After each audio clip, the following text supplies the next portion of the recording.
eating steak and shrimp. Backs to the max, 8 boosters, no lip. Tucker's my dad, I troll like a king. Best host in the world, watch my Blaze Shows team. My Monday show is fire, keep getting higher. I'm a pimp on the blimp, nobody touches me. Are you really on the Blaze, or is this a trick? No, I'm on Primetime 99. I'm a pimp on a blimp. You know the world is mine.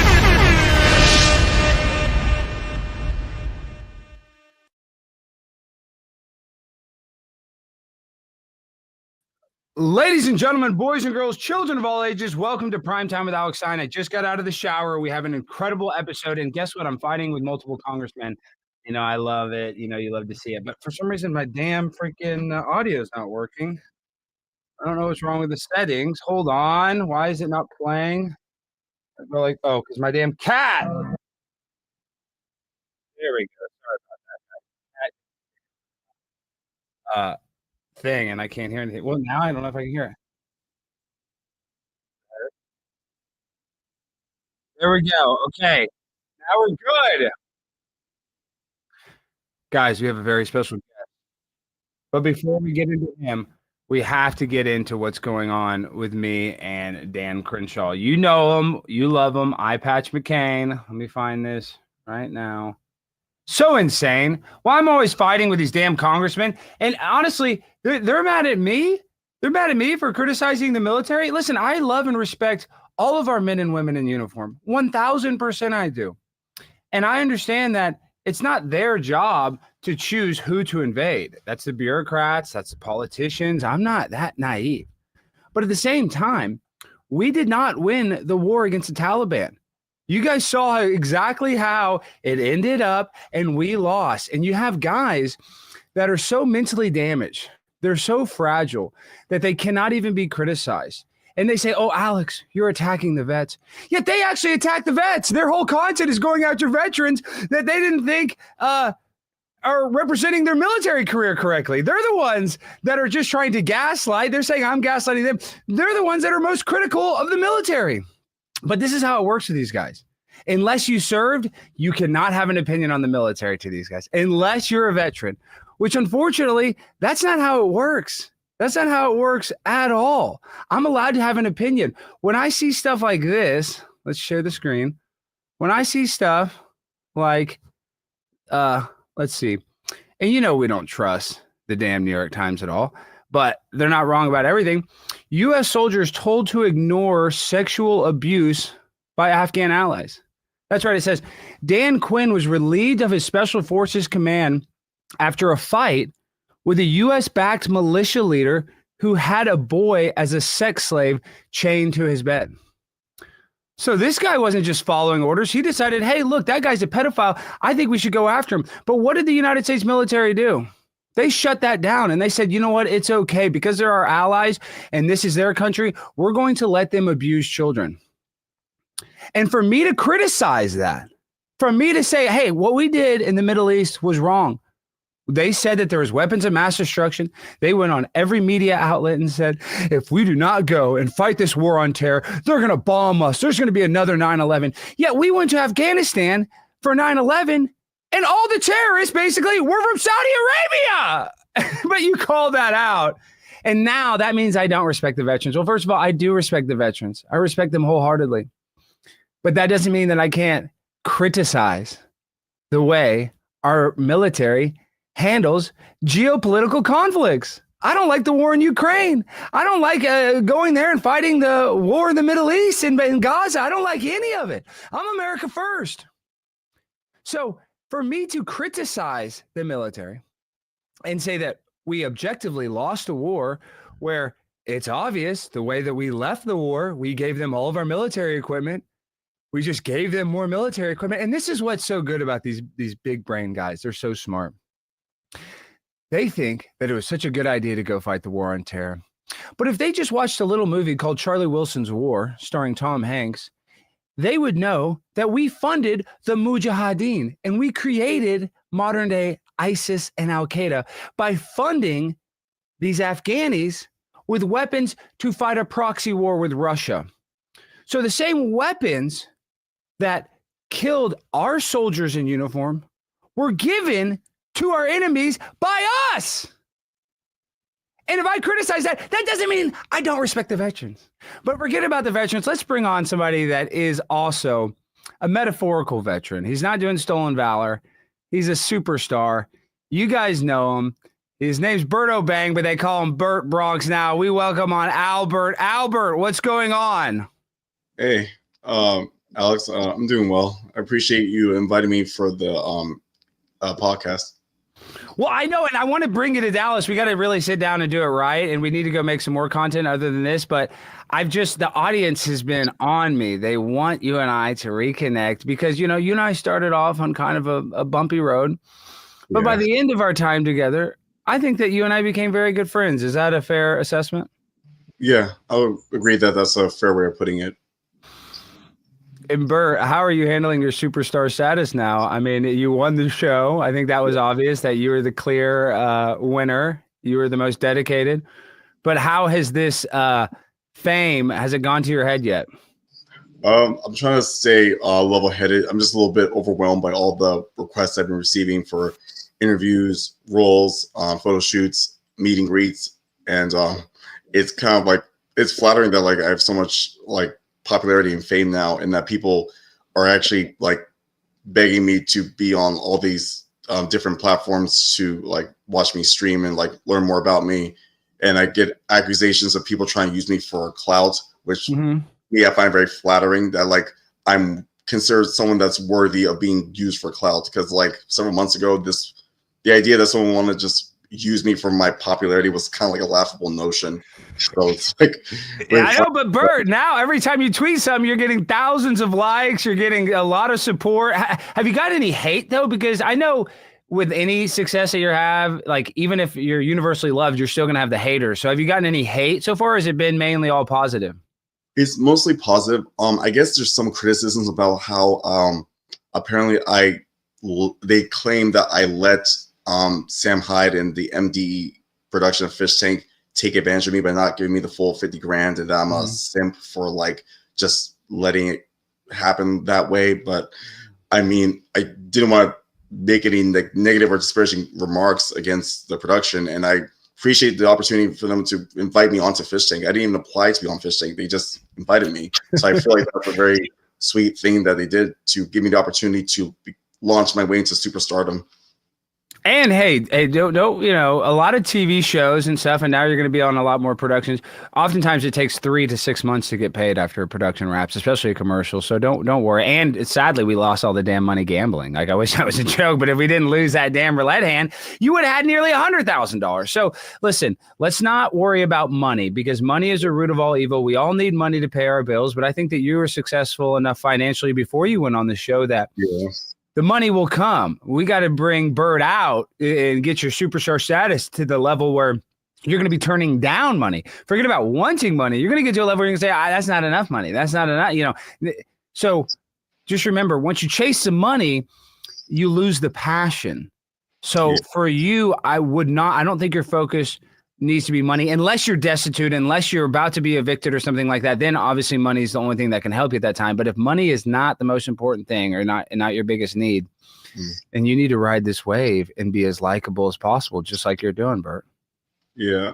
I mean, the reason why I decided to be on what I thought was Last Man Standing was for the fame and popularity for being on a reality show, even though I didn't have a clear understanding of how reality TV shows work. Like, that was the main focus, the popularity and the fame, not necessarily the money. Because like I didn't know there was any chance in hell I could possibly win the 50 grand, because like they were like, I was told there would be like at least 10 other contestants. So I was like, what are the odds I'm gonna be the lucky one to win? So my goal was just to like leverage the status of being a reality show star to like become more popular and well known in mainstream media.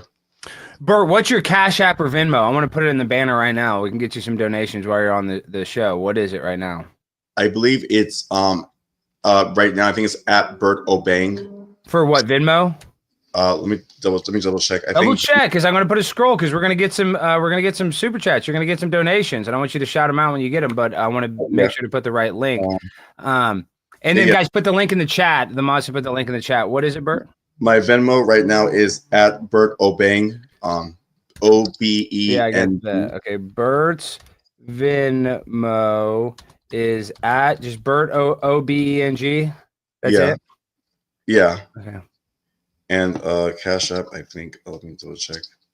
Let's see. Cash App is. I believe it's also that one. Let me just But is there a money sign, Bert? We're about to get you paid, dude. We're gonna get you that gay conversion therapy that I promised.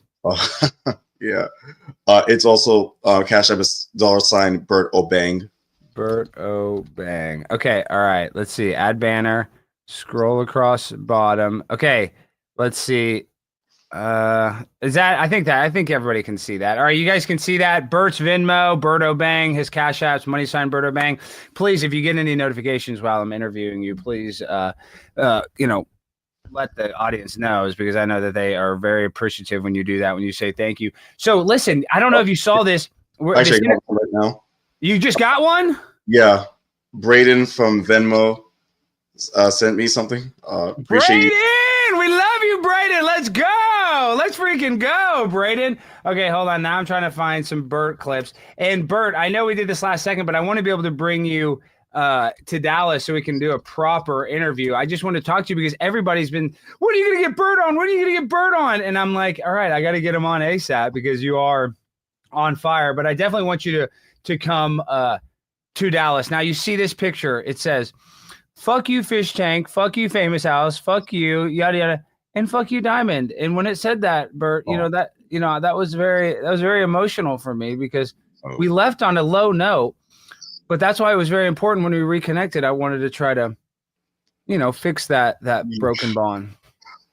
Yeah, that whole thing, because they told me that the show was ending early and that another contestant had won despite the whole Goldberg deal that happened earlier. So I was like really annoyed and pissed off by how this unexpected turn of events just occurred. So I was kind of like ranting, just writing like fuck the whole production, fuck everyone, fuck this whole damn show. 5 weeks of my life gone. Like, so that was like, right there as the last note, because like I thought we were leaving the house. Yeah, so I was just like kind of like want that to be like the final note because I didn't know exactly what was going to happen next. So I was just basing it on what I was told was happening, that the show was ending. So I was like, that was it. I was like, fuck all this. I know. This is one of my favorite moments. This is before the live show. Look at this. This is me lubing you up, getting you moisturized. Look at that, Bert.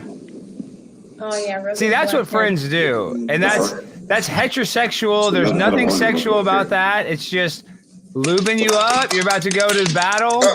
They get mad at this, Bert, but what they don't realize is that I do have love for you in a heterosexual way, and that you can love another man. And it doesn't have to be, a sexual friendship or sexual love. I get that. I appreciate it, man. And I got a lot of good luck from rubbing your head. I won nearly $900 on a slot machine shortly after that. Oh, interesting. So do you think that was any sort of voodoo African black magic that you gave me? Or because I know that you said you stopped gambling, but did you ever think about like sacrificing a chicken or something? Because in your culture, I think that brings good luck. I mean, voodoo is mostly, from my understanding, a Caribbean Haitian thing, not necessarily a Ghana West African thing. So there's no black magic in Africa. There's some belief of like the supernatural in Africa in general. I think my parents, to some extent, believe in the supernatural, given their religious background. For me, I believe there's usually a plausible explanation behind stuff that does involve the supernatural, but I'm not completely closed off to the idea of the supernatural possibly being legitimate.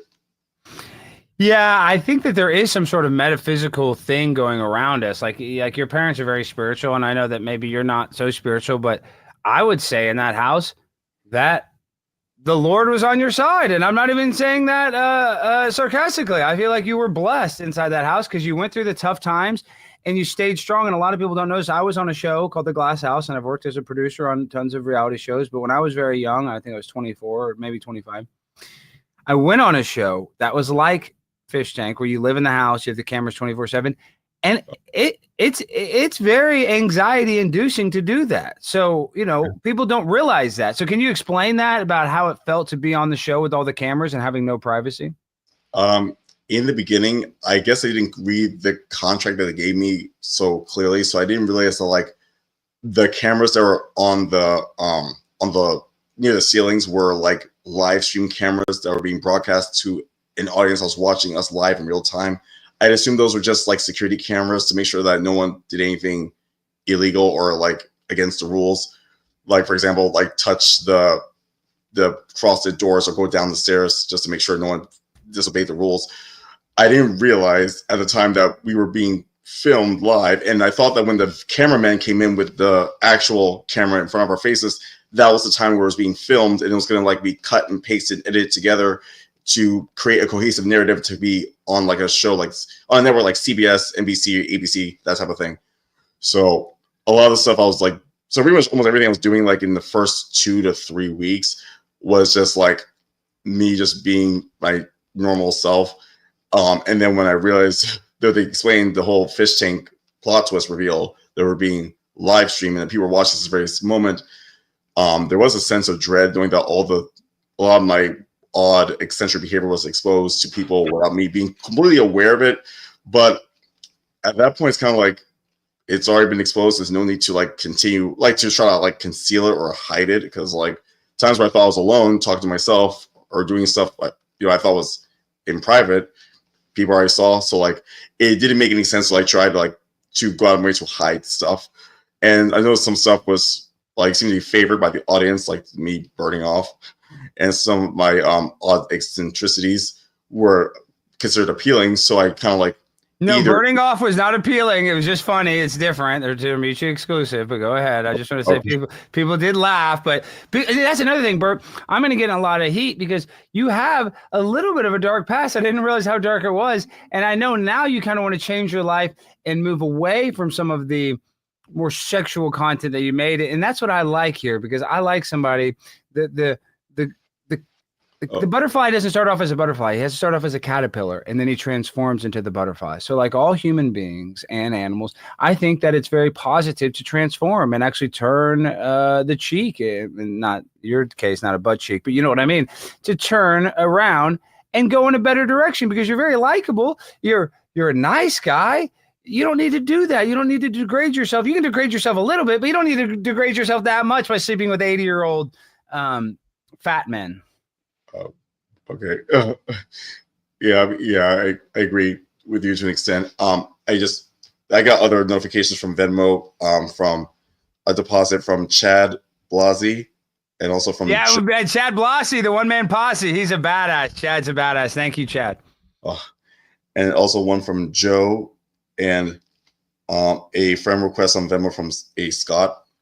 So just awesome. Thank you, guys. Everybody go support. Don't worry about super chats tonight. Make sure to go support. Now, real quick, Bert, I only got you on for another like about 40 minutes, and then I got to go. I'm going to Phoenix. But like I said, I wanted to have you come to Dallas. We got to film some more content. You are a superstar. But I talked a lot about the parable of Rekieta. Now, I can only talk so much about this because it's a long video, but this is why I bring this up. Is Nick Rekieta at one point was the biggest YouTuber. He had a huge LawTube channel where he would dissect famous court cases like the Johnny Depp and Amber Heard court case, the Kyle Rittenhouse court case, and the fame and the fortune got to his head. And he started wife swapping with my friend, Aaron Immolte, I like to call him because I think it has a little more flair and pizzazz. And they were wife swapping. And that's why I brought it up. You brought up the swapping. So this is a true story. This is the one I'm trying to tell you about. You may know him from his online legal commentary, but YouTuber and attorney Nick Rekieta is in some legal trouble of his own. We break down his arrest, the search warrant, and the charges he's now facing, which could potentially result in prison time. Welcome to Sidebar, presented by Law and Crime. So this is Nick Rekieta, and he started to have this wife swapping affair. Hey, this is a Law and Crime legal alert. Google Incognito tracked users' browsing data without their not 46,000 subscribers. Why do I say that? Online personality, Minnesota lawyer, legal commentator, runs the YouTube page Rekieta Law that currently has 446,000 subscribers. Really came to fame for his legal analysis of trials like Johnny Depp and Amber Heard and Kyle Rittenhouse. And clearly he has developed quite the following. But now Mr. Rekieta finds himself in the spotlight for not a great reason. No, he and his wife, Kayla, were arrested and charged with felony second-degree drug possession, as well as 2 misdemeanors of child endangerment and firearms possession. And in a search warrant application that was filed in connection with this case, we learned a lot more details, and that is what we're going to go through now, this search warrant. So this warrant was authored by Minnesota Peace Officer Detective Quinn Pomplin, and he writes that essentially there is probable cause to believe that controlled substances like meth and cocaine and other drug paraphernalia are located at Rekieta's house, and he wants to conduct a search of that property between 7 a.m. and 8 p.m. And from there, the rest of the document lays out the timeline of events. Watch this. Pomplin writes that on May 16, 2024, Kandiyohi County Sheriff's Office Sergeant Dave Nestor received a report regarding possible child neglect and controlled substance use at Rekieta's home. Rekieta had been living there with his wife and 5 children, ages 6 to 16. And apparently, by the way, this report originated from people who attended Rekieta's church. We're going to get into that in a second. Allegedly was high at church. The Rekieta's had a, quote, questionable relationship with another couple. And this is where Pomplin describes Aaron and April Imholte. And according to Pomplin, the Rekieta's had befriended the Imholtes, who apparently are personalities from an online show called the Steel Toe Morning Show. Great show, popular show. It's possible that this couple had fallen out with the Rekieta's. Apparently, the Imholtes were staying with Rekieta's in their home, a home that was reportedly cluttered and in disarray. Yeah, we don't have to go through all that, but my point is what happens is they started swapping. And then one of the guys that was swapping his wife started to like Nick. And so this guy went and he started saying about how Nick and them were doing blow and they were doing ecstasy. And then this guy that would kind of expose the whole thing, he sent a nude picture, allegedly, of Nick Rekieta's wife to another YouTube streamer on a live stream. And the guy pulled it up. He's like, what is this? And there's a woman's breast. And so now he's charged with a revenge porn case. So the reason why I bring up the parables of Steel Toe or the parables of Rekieta is that you were wife swapping. You're blasting these guys' wives, Bert. One of these guys, they might not like the way you blast a guy's wife and come after you. Have you ever had any situations of swapping or anything like that where it leads to basically self-destruction like this, Bert? Nothing like that to the extreme extent like that case. The cuckold bull hot wife thing that I do, it's all consensual that each it was consensual what they were doing. What?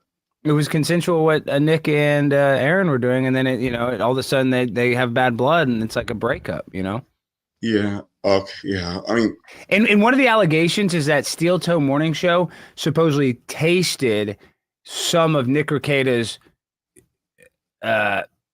sauce, for lack of a better word, because we're on YouTube. And I don't know if that's true or not, but does that happen in a wife swapping, cuckolding situation? Do the guys usually like to taste the other guys? You know what? Okay. I'll try to frame it using the most appropriate way I can. There are most of the time, the husband likes it when I finish inside his wife, and then he would like to lick the deposits I made into his wife. That's disgusting. And you would do that? If this is something that they wanted and they explicitly expressed interest in this, then I agreed to it. Right. I try not to judge or shame people based on their kinks or fetishes. You should judge a little bit. You should judge. I mean, I'm not saying that we all need to be, egotistical assholes, but maybe use a little judgment. Like, hey, maybe I don't want this white guy going down on his wife after I just blasted her. I mean, you know what? Honestly, even though I don't agree with it, it's a free country. You can do what you want, but Bert, that's crazy, dude. That's insane. You're doing that. I mean, it's like something they want me to do, and I don't mind it. I kind of enjoy it to an extent. I think you enjoy it a little too much. Now, how has your love life been now that you're a superstar? I see that you're raising money for your gay conversion therapy, which I'm going to pay for out of pocket. So you don't need to raise any money for that. You're going to come to Dallas, and we're going to whip you into shape. And that's not a slave reference. I apologize if that came off like that. The whole I was hanging out the strip club with Chris from FISHTANK, and then and his manager. That was kind of like a joke they kind of like had me do, whereas like I would where they would film me like dancing at the strip club and then want me to make a post saying, "Oh, raise donations for my gay conversion therapy thing. I was like, this seems weird, but like, they kind of go to me. So I was like, okay. So like, this is one of the things I felt like somewhat awkward about because like I'm bisexual. I'm into, you know, males, females, trans, non-binary, anyone like, you know, everyone, anyone in between. Yeah, you should have higher standards too. You shouldn't just be blasting anybody that's just. I mean, why I'm not even. This is gonna sound homosexual, but you even know this. You work out a lot. You're in good shape. You're a handsome guy. You don't need to be blasting anything with the pulse, dude. You need to have a little bit of you know, standards. Dare I say? I guess the standards I have is, you know, if they're nice, sweet, polite, respectable, and respectful of me and what I'm comfortable with and what I'm not comfortable with, that's usually like my standards. When it comes to like physical appearance or like other stuff like body type, like older age range, is like those are things that are like not really all that relevant or important to me, because as long as the person seems nice, decent, and respectful of me, then and they're into it, then like that's pretty much, I would say, like a green flag to like good to go. Well, how has your love life been? Have you had? I know you were dying to meet somebody on the show. Were you able to meet anybody from the show after the fact? I'm sure your DMs, your Venmo going up. I'm sure your DMs are as well. Yeah, I got like so many replies off like all my apps, the social media, the hookup apps, the dating apps, and also from like past hookups who's like somehow found out that I was on the show, all dying to get with me again. So I've been politely trying to like turn each of them down by. So you're turning them down. Now you're going to turn them down. You just said it doesn't matter as long as they're nice. You're going to give them a green flag. Now you're giving these guys red flags. Now that they're sending you nice messages, none of these guys are like, I would say. Oh, did we lose? None of these people are like terrible people. It's just looking up, and I'm trying to like adhere to some type of abstinence or celibacy for the time being. Smart. Like trying to like get all my ducks in order, like get all my shit together to like I have all these responsibilities and tasks I have to get a handle on, especially before the holidays hit. So I want to like get those out of the way first, and then like kind of focus on like leveraging the fish tank popularity to jumpstart my acting and content creation career. Trying to get like merchandising done and trying to get like myself streaming, get like those the PlayStation 5 or the Xbox, and also learn how to wait. You wanted an Xbox and PlayStation 5. Why? Wait, what? That's all. You can afford one already. Is that you can't get one? You want to play games online or something? I can. It's just that like I haven't played video games like since like I played video games regularly while I was in middle school, high school, and in the first few years of college back in like 2001 to 2007. But then since then, I just had like other interests and other obligations to the point where video games kind of took a back seat. But I've been getting a lot of requests to do video game streaming. So like I want to give that a shot. Like play some like Crash Bandicoot, Spyro, Jack and Daxter, Ratchet and Clank. Yeah, but nobody gives a damn about you playing Crash Bandicoot. They want to see you play online. They want to see you IRL. They want to hear your opinion. I mean, I'm not saying don't do that, but I don't think that needs to be your main focus. You need to get out there. You need to go do some IRL stuff. You know, Bert, you got all this momentum. Every tweet that you post, you really should be creating some content now that is not degenerate or sexually based. You know, because you don't need all that. You're better than that. Oh, thank you. I've been getting a lot of like cameo requests where people are like asking me to do custom videos for like birthdays, holidays, or like pep talks to help them come out of the closet, or to pep talks on like upcoming events. Wait, what? You're telling me people see you message, hey, I need a pep talk to come out of the closet to my parents? Oh, actually, people have been requesting me to help someone else come out of the closet that they suspect is queer, but are too afraid to come out. Interesting request I got was from a friend whose other friend is married to a wife, but he's secretly queer, and he wants me to kind of like encourage him to be honest with his wife about his queer. He should definitely be honest with his wife, don't you think? He needs to tell his wife right now, hey, I'm gay. This is not cool. Like, why is he not saying that to his wife? I guess because I've had experience like dealing with lots of closeted married or partnered men, and because there's a myriad of reasons like religious reasons or like societal expectations, their career, their family reputation. So it's like there's a number of reasons why men who are queer would choose to get married to females that they don't really feel much attraction to out of like pressure to conform to heteronormative ideals. That's so sad for that damn woman, though. Her husband's, full fugazi behind her back. I mean, that's no good. I mean, that's surprisingly sad. I mean, it's like a common thing that's among queer men, especially queer men of color. So like I'm kind of like the oddball out where I'm openly queer and ostentatious with my sexuality, while most Black males like myself tend to be more closeted, discreet, DL, or down low. Those are like the terminology used for like. Actually, yeah, real quick, I have to cut you off. What African American community guys usually have to be on the DL because they get a lot of criticism. Is that a fair assessment by myself? Yeah, that's definitely true. Being queer and open about it is usually not great for a Black man to like be. So therefore, it's more pressure to be closeted and to be discreet and try to be as straight acting as possible. But for me, I don't like the idea of like hiding stuff about myself, especially stuff about myself that's like I feel like is important or like something that's core to who I am as a person. So I like just try to like be open and honest about myself. I don't like to keep secrets or to lie or put up a pretense. So I find it's easier just to be honest and open about stuff. So, and that includes my queer identity. You also said you're a professional boxing trainer. Is that right? I wouldn't say professional. I had a few lessons before I went on Fish Tank. Like the stuff on my business card were like kind of like ultimate goals that I hope to attain for myself. So were you fighting for real in there? Was that real or were you trolling?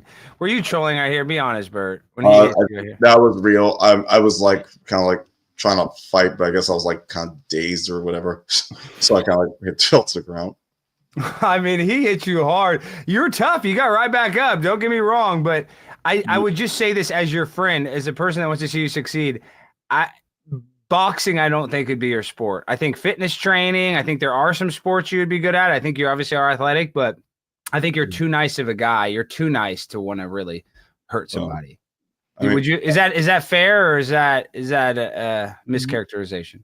I mean, yeah. I mean, I find boxing as an interesting hobby. I do want to learn to like be more like skilled with it. Did you see this one? Look at this, Bert. You run up there and you throw the whip. You miss. Okay, let's just watch this. So you throw. We just have to watch this and I'll put it up. So you throw, you miss, and then you're totally exposed. And look, Tony, boom, right on the chin, Bert. But listen, you're the star of the show. Those guys wish they were as funny or entertaining as you were on it. But I don't have any ill will towards any of the contestants. That boxing match, like I don't mind it so much because as long as it was great content for the fans and it was entertaining, then like I'm cool with it. In fact, a lot of the weird, cringe, awkward, or embarrassing moments happened to me on the show. I'm okay with it now because like as long as it was entertaining and provided good content to the viewers and made the season good, then like I say we did our job. So everything's like all water on the bridge in terms of like any drama I may have had with me and any other contestants or freeloaders. Well, after the show, did you look up Sam? Did you look up Jet? Did you look up the show after? I mean, did you look up Fish Tank as soon as it was done? Yeah, I did like some minor research like after we concluded the show, and also I did like more in-depth research online when I got home to Jersey on my computer about Sam Hyde, Jet Neptune, or like Unibrow, and the show in general. And I was like, I didn't realize like the extent of like how the show was like advertised online, especially on YouTube and social media.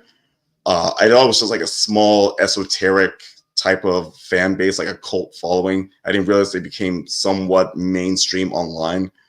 I didn't realize I was like I mean, I knew that I was like a popular character on the show, but I didn't realize how insanely popular I was relative to the other cast members and to the other contestants from previous seasons. Like I keep getting repeated comments saying that was like the best thing about season 3 that made you were the best thing about season 3. What do you still think about Frank? What I want to know what Burr still thinks. Yeah, I mean, I did think about him, and we connected, not in person, but like through texting, and I'm cool with like all the drama that happened from before. I mean, he made it clear that he, isn't into me like that, which I respect and appreciate his honesty. But he's cool with us being bros, and I want to actually see him at some point, IRL, and get to hang out with him and learn more about him outside the context of the show. And, I'm in New York all the time. So next time I'm in New York, we're going to link up. And then, like I said, I want you to come to Dallas. I want you to come and I want you to go create some content. We need to go do some man on the street and really, kind of go just have some old fashioned fun, making some content just like we did on the show. Now, going back to you personally, some people in the chat, most of the thing is love. BURT is legendary. BURT is this. But are you seeing, though, that are the people, are there, and I said this earlier, like the haters, but are some people mad that you won? Have you heard that at all? I mean, I think the most frequent negative comment I'm receiving is like from how they think I was too, too like okay with the whole not getting the full 50 grand and only getting 15,000. And that they say I should be more aggressive. Yeah, why are they pocket watching though, BURT? Just remember that. Why are they worried about the money in your pocket? You know what I mean? I'm not saying that you don't deserve the money, and I'm not saying you're not going to get the money, but I'm just saying that's somebody's biggest complaint. That's why they're trying to make you feel bad. What they're trying to do is they're trying to create division between you and Sam and Jet and the Fish Tank crew. That's what they want, because they're mad that you are super viral. They're mad that the show is super viral. They're mad that they're at home on their keyboard while you're going viral. And they look at you and they go, well, why isn't that me? Why isn't that me? Okay, weird. Let me get in his head. Let me say, oh, you should be fighting. You should be going after these guys that made you famous. When in reality, your number one goal before going on the show was getting some awareness, getting some fame, getting some clout, and you clearly achieved that. So you having a negative feeling after the fact really doesn't benefit you whatsoever. I would say being positive and happy would help you out in the long run much more than complaining or getting mad. Would you agree? Yeah, and I don't want to like ruin the relationship I built with like the Fish Tank production. I want to keep it going and like be part of future Fish Tank seasons and spinoffs and other MDE productions as well. So I don't want to like do anything to ruin the good dynamic I built up with the production and the crew in the cast of Fish Tank. And we do need to get you on Steel Toe Morning Show Monday through Friday at 7 a.m. Eastern. We'll worry about that. I'll talk to Aaron Imolte, my buddy, and we'll get you on. Okay, now, BURT, when I want to go through some of these clips, who in the house, you say you have no hard feelings, but in the house, you did have some hard feelings towards Binks. I saw that you guys kind of, mended the fences, but who in the house during the show did you dislike the most? I guess when I think about it, the one like Ian to an extent, not like in his first appearance on the show the first week. It's more like when he returned, and then there was that N-word controversy, and I was trying to confront him about it, but he kept trying to ignore me like it didn't exist, and it was kind of aggravating me to the point where I was getting really genuinely pissed off about it. Like, I was trying to get his attention, and he was just kept blowing me off. So that's why I like pulled down the bed, tried to get his attention. He just kept ignoring me. One of the things I can't stand is being ignored when I'm trying to get someone's attention. It feels so disrespectful. I know it sucks when you do try to do that, because I'm an attention seeker, and so are you sometimes. And, when somebody's ignoring you, that can be that's kind of the worst punishment than somebody engaging with you. Now, you also, over time, I think you had a large fondness for Luke. Is that a fair assessment? Yeah, Luke. Initially I was attracted to Luke, but then now I see him as like a cool big brother type. Not to make a pun on his role on Big Brother, which he got kicked off of for saying the N-word. Yeah, which is stupid. That's so dumb. But he's not even racist. But that's ABC. What are you going to do? That's why it's better. You, BURT, you don't even realize this, and I don't mean this as an attack, because now you and I are friends. You could never be on ABC. You could never be on Fox, because what they do is they do a forensic audit on your social media, and they would see that you have kind of a dark past, and they wouldn't let you on a traditional show. So actually, the fact that Fish Tank is unique in the fact that it's not mainstream media owned, it gives people like yourself who would not be eligible to go on these mainstream shows the ability to go on a successful reality show. Yeah. The adult content thing I did is because I never thought I would actually achieve the level of fame that I've achieved now. I thought like it was kind of like a pipe dream to become like Hollywood famous. So I guess I didn't think too hard or think too much about like doing adult content because I figured most actors spend their entire careers trying to become Hollywood famous, and only like less than 2% actually achieve that level of fame. So it's kind of like, okay, if those experienced professional actors with many years of hard work still haven't achieved Hollywood fame, then what are the odds that I would? So it's and then you look at this, guys. I don't know if you can see this. This is BURT at Rolling Loud as Gold BURT, dominating in front of about 50,000 people, I think. What was this experience like when you were with the Airsoft Fatty? Oh yeah, that was really fun. Also, I was kind of like nervous. I'll try to like make sure I don't like dance too hard that all the gold stuff will fall off my body. Trying to like maintain energy and rhythm and feel the beat. I was like a little bit like nervous with the front of a huge crowd, and that was being like a big public event, but I was also excited for it. So I was trying to like feel the vibe of the music. It wasn't music I was totally familiar with, so I was trying to like pick up the beat and just try to move my body in tune with the beat while doing my own little spin on it. Well, it was epic, and you were crushing it. Now, one of the bigger storylines in the show, and they're gaslighting you, but I just want you to know that when you put on the MAGA hat, it changed the entire landscape of the show. And I know that you thought that was fake Donald Trump. No, that was real Donald Trump. And then you became a huge supporter of Donald Trump. And I'm very close friends with the Trump administration, and they really appreciate you being a loud voice in support of him during Fish Tank. Oh, that's good to know. Oh, hold on for a second. What is this? What is this? I have the hat. Yes, look at it. Yes. Dueling MAGA hats. I got my MAGA hat, and Bert's got his MAGA hat. He is white. I am black. What do you think about that, dude? MAGA all the way. Thank goodness. And now that you're rich, Trump's going to let you keep all your money. You're not going to have to give it all away to the Ukraine war. So you should be happy about that, right? I guess I didn't know too much about the Ukraine war situation, but yeah, I guess it's bad. Okay, now, Bert, we only got you for a few more minutes. Now I got to ask you a few political questions. I don't even think we talked about on the show, or maybe we did. Didn't I ask you? Did you think 9/11 was an inside job? From what I gather, from what I've learned about 9/11 through like people talking about it and through like doing some level of research in school, I think. Hold on, my producer's calling me. Jimmy, what? You know I'm live right now.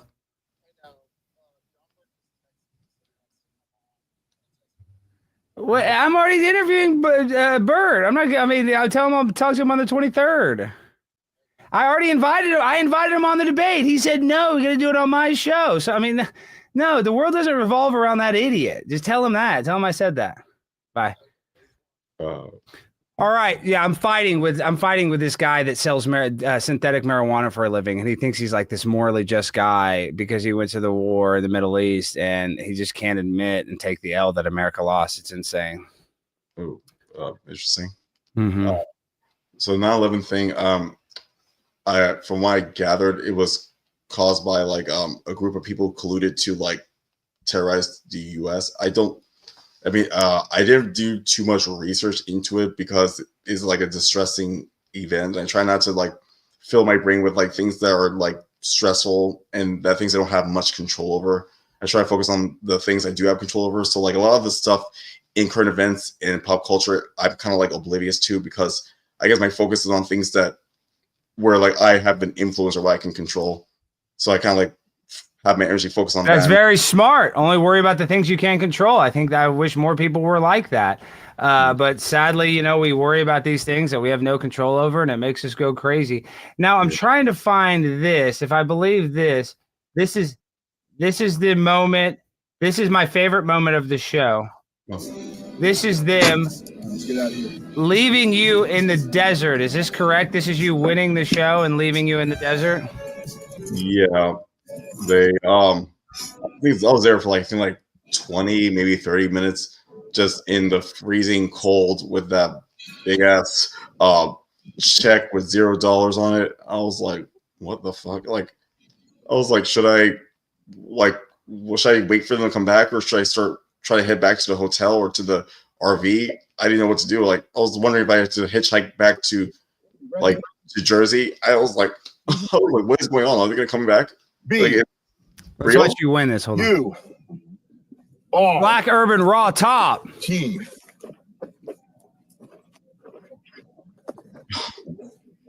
If we just would have won that roulette spin. Okay. Good to go. You stay there, Bert. That's perfect, Bert.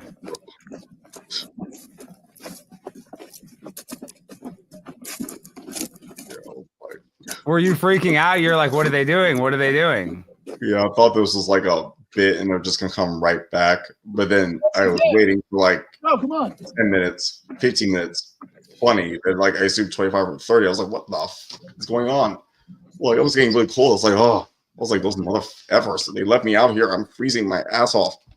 I was like, oh, I was trying to think, like, what should I do? Should I just start walking? I was like, well, walk where? It's like, freaking nowhere. I was like, should I just wait here? Like, I was wondering if I should take the sign and leave it. Look how beautiful this is, though, dude. What a great way to end the show. You out there all by yourself. That's really what the lone wolf mentality is. You got to be comfortable being alone, and it's not easy. But you handled it so well. Yeah. I mean, they eventually did return, and then they brought him back to the hotel, and then we went to a buffet. So that was like fun. The buffet? You don't eat the buffet food. What do you mean? What were you doing at the buffet? I thought you were. I didn't know you eat the buffet. I thought you were a strict diet guy. I mean, we hadn't had like a proper meal in days since we were in that RV, and they kind of like didn't provide us with like I guess our food based on like our palates. You say that in season 2, there was no food. There was literally, this is what we were eating when I was on there.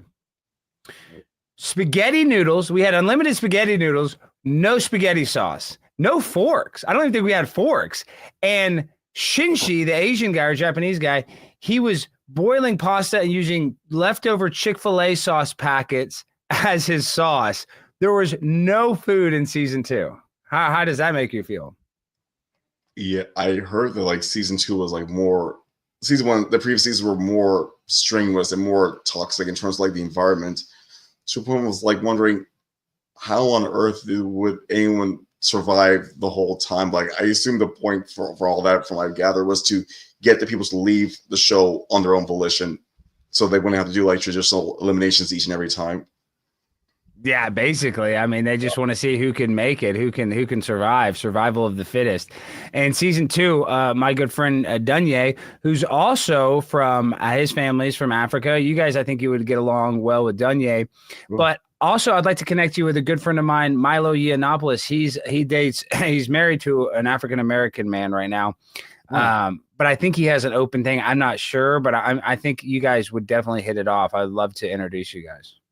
Oh, that'd be nice. I mean, I like to meet other people that's associated with Fish Tank casted crew. Would you go out with the guy that stormed the Capitol, or would that be a deal breaker for you? I don't know too much about that whole thing. I think I've heard something of it. I just don't know the full details. Well, I really want to connect you with Steel Toe Morning Show and Nick Rekieta. He would go to this place called Hedonism, and allegedly he liked that bull mentality where he would have a strong African-American blast his wife. So is that common? Is that more? Because I would think that would be uncommon. Is that a common occurrence, Bert? For the people who hit me up, that seems to be like a very popular kink. It's mostly among married men with a bit of a queer vibe. Yeah, a big queer vibe, right? I mean, isn't that queer as hell, watching another guy doing all that and then maybe going in there for a little bit of a cleanup job with your mouth. That's disgusting. That's not good. That's very queer. I mean, I try not to judge, and if that's what they're into, you know, I'm like, okay. Well, you're a thousandaire now, and you're a celebrity, so you should judge. Now, would you have gone to a Diddy party if you were invited? No, because now that I understand the nature of like the problematic nature of his parties, I would not agree to go to a place like that and put myself in a situation that I wouldn't be able to get myself out of. Yeah, people are saying cap. You're lying. You would go to Diddy's party right now. You would love. Don't lie, Bert. What is real? Before we go, and Bert, we got to do this. We got to do a longer sit down. I want to talk to you more. But what is the real Bert Obeng, and what is the actor, performance artist Bert Obeng? Be honest, because a couple times I almost got you to break and laugh. But I know there's a real person there, and I think you were being genuine. But what's real and what's not fake? I mean, what's real and what's fake, Bert? Pretty much like my portrayal on the show was genuine for the most part. Some stuff was kind of like hyped up or exaggerated based on like the cues I was getting from production and TTS. But I do have like mental health issues, and I am autistic with schizoaffective disorder, and I am a volunteer firefighter for the Rosa Park Fire Department. For the Rosa Parks? Do you know Rosa Parks' husband had a car? No, I'm sorry, Roselle Park, New Jersey. But did you know Rosa Parks' husband had a car? I think I heard something about that. At some It's point. kind of weird. What's this? Look at this, Willie McDuff. Alex, you should leave Jimmy in the desert. Trust me, I would. Give me the opportunity. I'm going to leave Jimmy right in the desert. He's my producer. You didn't even meet. You met Brandon, one of my producers, but Jimmy, we've been trying to leave in the damn desert. He's he's the one that says that he's transracial. He's autistic, right? No, that's Josh Sider, maybe. I have a friend that is transracial that is now he's identifying as an African American. His name's Josh Sider, though. Oh, okay. I may have confused the others. Okay. Yeah. Well, Bert, there's not much to be confused about. You won the damn show, and you left it all out there on the field. What's next? What I know we said the live streaming, this and that, but are you just going to go on an interview tour? How is your day-to-day life right now? Are you just kind of chilling because you just spent 6 weeks in a mental Vietnam? I mean, what's going on with you right now? Right now, I'm trying to like get like my life like back in order with these new like updates to my career. Like, and you're going to delete all the nasty stuff you did online? Are you going to try to erase a lot of that? I think I would if I were you. I'm working with like I reached out to like a reputation management team to try to scrub as much of the adult content, not safe for work material off the internet to the best of their ability. But they did tell me that there's no 100% guarantee that every single... Of course not. No, it's never going to be. Yeah, no. If you did that, you were doing that. You were doing some nasty stuff. And I didn't really watch much of the videos. I scrolled past it and I immediately deleted it. But you were, what it looked like, and like I said, it was a flash on my screen, that you were with a bunch of fat white guys. And those from what I saw. Yeah.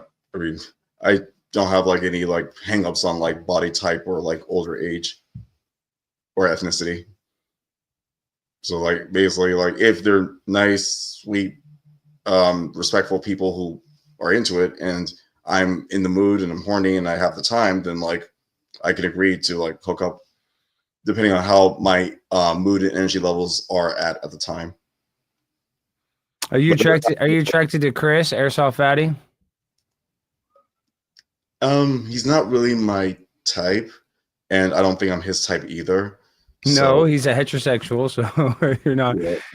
You know, what kind of woman, if I could set you up with a celebrity or a celebrity lookalike, who would you like to be set up with? Oh, female, not male. Who could I? Because I'd like to set you up on a date and film it. Because this is what I'd like to do. I'd like to do the BURT dating show, and maybe we do the pop the balloon gimmick. But I want to get you in a room, 10 guys, 10 girls, and you can pick a guy and a girl at the end to go on a date with, and then you decide who you want to go. You know, either one of the guys and the girls wins after a date. Is that something you'd be interested in doing? That would be, sounds like a lot of fun, like a bisexual reality dating series. That's exactly what it would be. I guess the celebrity that I would ideally like to hook up with, but I know it's a long shot, never going to happen, would be Renee Rapp. the actress who played Regina George in Mean Girls the musical, and she was also a main starring role. Renee, how do I say Renee Rapp? RAPP. Yeah. She was born in the year 2000. Okay, you're a freak. This is who you like, though. I mean, this is your dream girl. Yeah, she's gorgeous, talented, and she's also bisexual. So I feel like she's also bisexual. Yes, from what I've gathered from her social media presence. Well, hell, then I at first doubted it. I don't know if she'll just have sex with guys and girls. I don't know why she wouldn't have sex with a black bull like yourself. I think she'd only be so lucky to go with you, and you're swapping with guys and girls. So really, it doesn't matter. But this is why I don't like that you do that, because they say it's almost impossible for a man to contract AIDS from a woman. So when you have men, like one of a very famous streamer, Destiny, he does this where he'll give a guy oral, and then he'll let another girl, he'll have sex with a girl and this and that. Yes. That's how heterosexuals end up getting HIV. With me, I'm on Apertude, AP, and monkeypox. You are up to date on your monkeypox? Yeah, and I take like doxypep to prevent like syphilis, chlamydia, and gonorrhea. So pretty much any type of STI or disease that I could contract, I'm either vaccinated against it or taking preventative medication to prevent contracting it. So my HIV status is negative. I don't have HIV, and I'm on Apertude, the injectable PrEP. So like it lasts 8 weeks. I love that, dude. I love that. And Bert, I love you. Now, before we go, everybody, did you get any more Venmos, guys? We got the Venmo and Cash App right there. If you guys want to support Bert, don't give us any super chats. Please support Bert. I know Bert would appreciate that. We got Scott Starboard in the chat, Matt Adams, all the chat rats. We love you. And so, Bert, before we wrap things up, what do you want to tell the people? What do you want to tell my audience? It says right here we got 6,000 people watching between Twitter and YouTube right now. What do you want to tell these people? And some of these people, because I'm a conservative commentator, libertarian as well. But I'm just saying, a lot of my audience, they don't necessarily agree with your lifestyle, and I don't necessarily agree with it either. Yeah. But what do you want to say to those people? Because win them over like you won me over, please, Bert.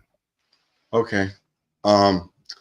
I realize that like with some of the issues I have, like with autism, schizoaffective disorder, that my mentality and my behavior is odd, eccentric, and weird. But I feel like the fact I was able to achieve so much accomplishments in my life, despite having all this stuff, kind of like makes me like a fighter in a sense. Like, while I may not be the most sharp person when it comes to common sense, I'm highly motivated to achieve my goals. If there's something if there's a goal I want to achieve, I'll go right ahead and do what I can to make it happen, like no matter what. So like I'm really headstrong and determined. And the thing I didn't expect from being on FISHTANK is that a lot of people who are queer or have mental health issues or mental disabilities would say that I'm like a role model to them, which is very flattering. I didn't expect that to happen. I mean, I was just kind of like trying to figure out what to do on the show, like how to like try to win the game and how to like keep myself from being eliminated. But it's nice to know that I had an impact on people who are struggle with similar issues that I struggle with. And I'm happy that I was able to provide entertainment and like a source of like happiness and joy from watching me on FISHTANK. So I'm glad I was able to make an impact on people who identify as queer, people who identify as having a mental health issue or disorder. And also, I also heard from other sex workers, mostly female sex workers, who say that they like the fact that I was open about my career in adult content and sex work, and that. But now you want to change from that lifestyle. Let's make it clear that you don't want to do that degenerate stuff anymore. Because Daily Wire, they always have people on that they help rehabilitate, and they go viral for it. So I need to rehabilitate a homosexual. It's very important for content. I need to rehabilitate you.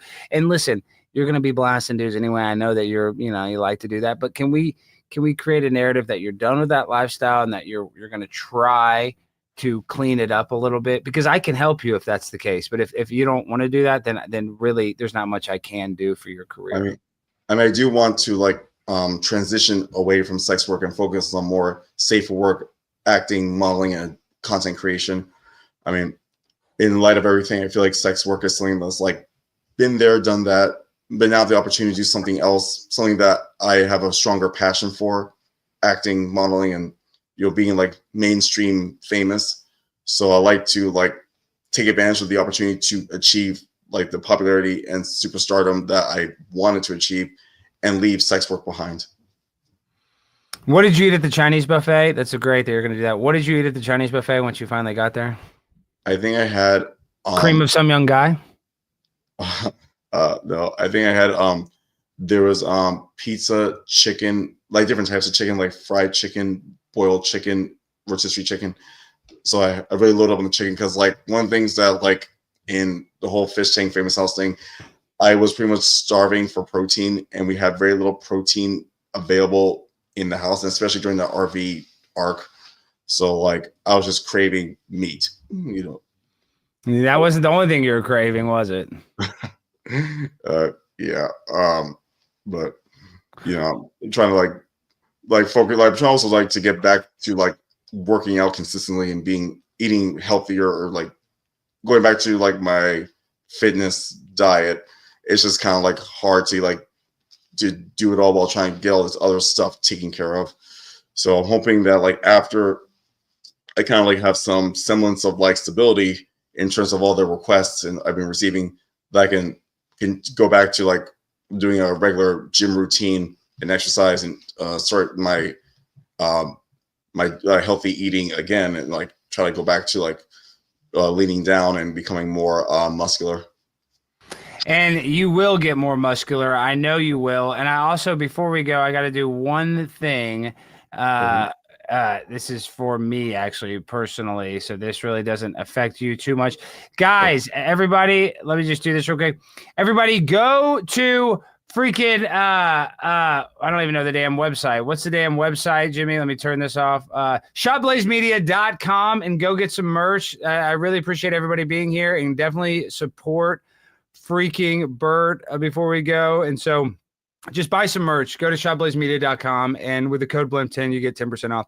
Okay, BURT, now thank you for coming on. Now I didn't even pull all the clips I want to do. This is an impromptu thing. You didn't tell me until about 45 minutes before the show that you could come on, which is there's no problem. You're very busy, but I have ideas that I need to get you in studio. I want to do the bisexual dating game, and then I want you to, we're going to hopefully cheat, and you hit a woman, and then even if you're not that into the woman, I want you to say that you like the woman, and then we can say, oh, Alex Stein's a success story. His gay conversion therapy game show helped you. So now if that's something you're interested in doing, I can make happen. Is that something that you'd have some interest in? The plot sounds interesting. Although if it's like an acting exercise, I can definitely do it. It's a real exercise. It's a reality TV dating show. Okay. I mean, I don't think I could completely eliminate my attraction to males. You don't have to do that. You don't have to do that. But in a civil case, it's just, which side you think you lean to more. So listen, an acting exercise, maybe we do a little acting. I don't want to reveal, I'm a magician. I don't want to reveal all the secrets now, but just know, BURT, that I'm so appreciative. I'm so glad I met you. And I'm so happy that I can be there to help you not only become a superstar, but become a brand friendly superstar, and that you can be successful, and that you can achieve the goals and dreams that you have set for yourself. That's all I want to do. I don't want to achieve those dreams for you. I want to help you achieve your own dreams. How does that sound? Oh, thank you. I appreciate your help. I mean, I am attracted to females. It's just that I find that it's just, I guess I have better luck with males compared to females. So like, yeah, because males are whores. They're fat whores. You're sleeping with fat guys. Yeah, of course. You think a fat guy can get laid? They see a black man like you, they're like, finally. They feel like they hit damn gold. So, have more standards. Quit blasting dudes all the damn time, and take care of yourself, BURT. That's what's most important. Don't worry about pleasing other people. Worry about pleasing yourself, and I don't mean birding off, okay? I gotcha. All right, guys, everybody go support BURT. This is a Pimp on a Blimp. We'll be going live from Phoenix. BURT and I will be doing some content in person after the new year, so stay tuned for that. The one, the only champion of Fish Tank Season 3, BURT Bronx, baby! All right, guys, we love you. That's the end of the show. Peace and good night. I'm I'm a pimp on the flip, eating steak and shrimp.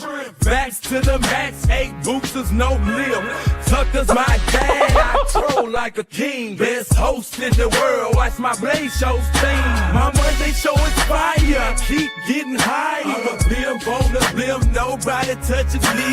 Are you really on the Blaze, or is this a trick? No, I'm on Primetime 99. I'm a pimp on a blimp. You know the world is mine.